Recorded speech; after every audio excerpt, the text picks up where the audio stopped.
Hello and welcome back. In this video we're going to look at how to use the directions feature of Google Maps. So let me start by, I've come into Google in the area of Mahwah, New Jersey, and now I look for this icon. Clicking it will bring me to a screen where I could enter my location or my destination. Now if I'm logged in, and let me go back a screen. If I'm logged in and I've saved a home address and or a work address, and I can actually add other things in there as well, but if I've saved these locations, when I come here they would be available here for me. So I could just click them and save myself a couple of minutes if I use them if I use them frequently. But let's just put in, I'm not even going to put in an address. So as I start to write Rampart College of New Jersey, I can click and it knows the address. So I'm saving myself some time. This is set to airplane mode right now, so I'm going to switch it over to car. And I'm going to now search for Radio City Music Hall in New York, and it instantly brings up a map. Now if I look on the left, you'll see that there are three alternatives.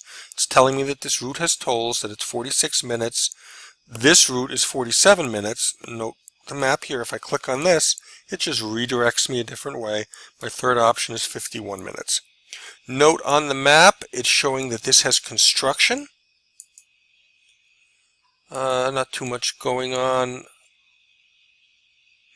Oh, look at this little note. Use 2 right lanes to take exit 1 for Hudson Parkway, New York 9A.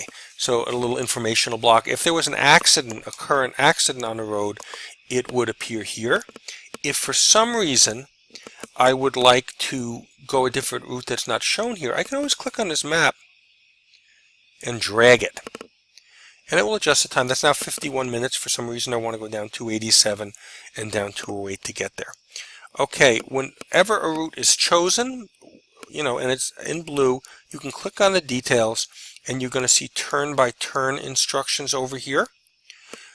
You can click here to send this to your phone if you're set up properly.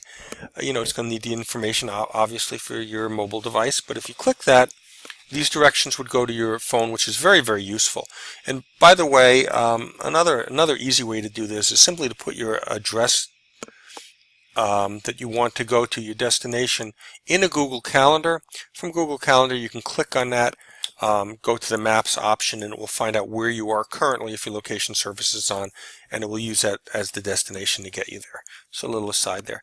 I can also share this. If I click share, I can get a link to it that I can send to someone. I can share it on Facebook, or I can share it on on Twitter. And then up here where it says embed a map, this would be used if I wanted to take this map with these directions and put it right in a web page. Okay, so not something we're going to go into right now, but you should know it's a possibility. Also here you have a printer icon, so if you'd like it on paper, you can get it on paper. Just click it here. Okay, other options you have available here, you can always add a destination. So let's just say that for some reason I wanted to go to Clifton, New Jersey. I could put that in there, and you can see now it's going to take me to Radio City Music Hall and then back to Clifton. And obviously a specific address would get me, to a less general location. You can grab this, and maybe I want to go to this address in Clifton, New Jersey, because I'm going to pick somebody up. So now I'm going to leave Ramapo College, I'm going to drive to Clifton, New Jersey, and then I'm going to go into Radio City Music Hall. I have some other options available here. I can avoid highways. I can avoid tolls, although it's going to be kind of hard to get into Radio City with avoiding tolls, I believe. I can avoid ferries if I was traveling that way. And I can also change how my distance is displayed. Right now, it knows to display it in miles for me, but I could specifically say miles, or I could change that over to kilometers. Okay, when I came in I set this to driving, but I can change it to mass transit. And I'll do the search. It dropped out my midpoint there. Come on, let me refresh the page there.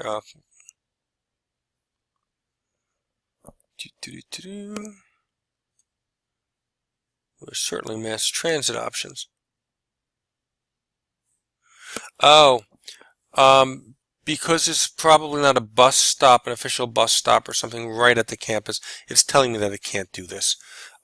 So let me try this instead. Main Street.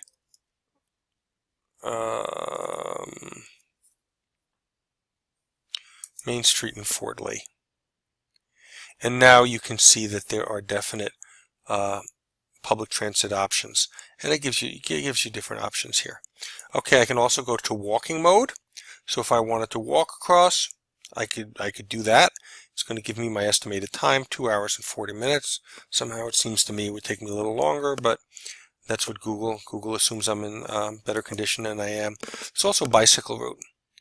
So in this case, it alters the route substantially, but shows you what's appropriate as far as bicycles. If you, we can't get, this is not available because it really doesn't make sense to fly there. But if we were to say Boston, Massachusetts, and I wanted to go to Radio City Music Hall. Okay, the plane is not going to land right at Radio City, but it will go to LaGuardia Airport. So this will open this option here where you can use Google Flights to search for, the best flight from Boston to LaGuardia. Now, I'm not going to advocate any particular product. I am saying that I have played with Google Flights. If you click it, it opens it up. And, of course, I've tried Travelocity and Booking Buddy and a million others in searching for flights. But I find this, I find this to be a pretty good one. And if you, you can save this so that if I was doing this in 6 months, it would send me updates as to the price when the price dropped, etc. So, worth exploring, and then choose the service that you think works for you best. Now, in the upper corner, you have an X.